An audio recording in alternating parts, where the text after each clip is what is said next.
A Noite dos Mortos-Vivos. Mariana estava em casa, assistindo a um filme de terror na TV. A garota adorava filmes de terror, especialmente os que envolviam zumbis. A danadinha achava que eles eram divertidos e assustadores ao mesmo tempo. Ela não tinha medo de zumbis, pois sabia que eles eram apenas ficção, que nunca existiriam de verdade. Seus pais tinham saído para jantar e seu irmão tinha ido dormir na casa de um amigo. Por isso, naquele momento, a casa era toda de Mariana. Foi por isso que aproveitou para ficar até tarde, vendo seus filmes favoritos. Ela se sentia livre e feliz. Já estava no meio do filme quando ela ouviu um barulho na porta.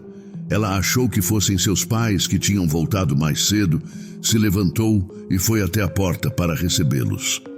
Ela abriu a porta e viu uma cena horrível. Um homem, ou o que restava dele, coberto de sangue, com feridas abertas, com olhos vidrados. Era um zumbi, como no filme que estava assistindo. Mariana gritou e tentou fechar a porta, mas o zumbi foi mais rápido. A coisa empurrou a porta e entrou na casa, agarrando a moça pelo braço. O ser mordeu seu braço, arrancando um pedaço de carne. Cuspiu o pedaço de carne e mordeu novamente, desta vez no pescoço. Ele rasgou sua jugular, fazendo o sangue jorrar. Ele matou Mariana. O zumbi não estava satisfeito. Tinha fome, muita fome. Tinha sede, muita sede. Ele queria mais, muito mais. Saiu da casa em busca de mais vítimas. O zumbi não estava sozinho. Era um dos muitos zumbis que tinham invadido a cidade.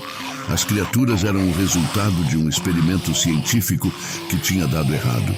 Será que era o fim do mundo? O início do apocalipse?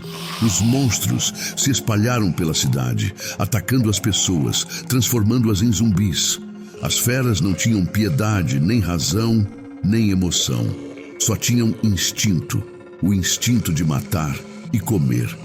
Eles eram a morte em vida. Os zumbis chegaram no centro da cidade, onde havia mais gente, mais barulho, mais luz. Eles viram as pessoas correndo, gritando, se desesperando. Viram as pessoas se escondendo, se trancando, se protegendo. As pessoas lutando, atirando, se defendendo. Os monstros se espalharam pela cidade, atacando as pessoas, transformando-as em zumbis. As feras não tinham piedade, nem razão, nem emoção. Só tinham instinto, o instinto de matar e comer.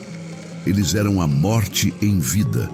Os zumbis chegaram no centro da cidade, onde havia mais gente, mais barulho, mais luz.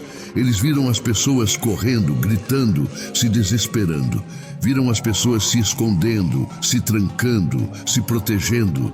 As pessoas lutando, atirando, se defendendo. Os monstros não se importaram. Eles atacavam. Invadiram as lojas, os restaurantes, os cinemas, os hotéis. Entraram nas casas, nos apartamentos, nos prédios, nos condomínios. Agora infestavam as ruas, as avenidas, as praças, os parques. A cidade estava cheia de sangue e zumbis. As feras rosnando e granindo. Era o princípio do fim. Os mortos-vivos mataram as pessoas uma por uma, sem parar, sem cansar. Mataram as pessoas sem distinção, sem discriminação, sem compaixão. Eles mataram as pessoas sem motivo, sem sentido, sem razão. Devoraram as pessoas, sem fim, sem volta, sem salvação, até não sobrar mais ninguém. Os zumbis ficaram sozinhos, feras famintas e sedentas. Eles ficaram sem nada, sem vida. Eles morreram.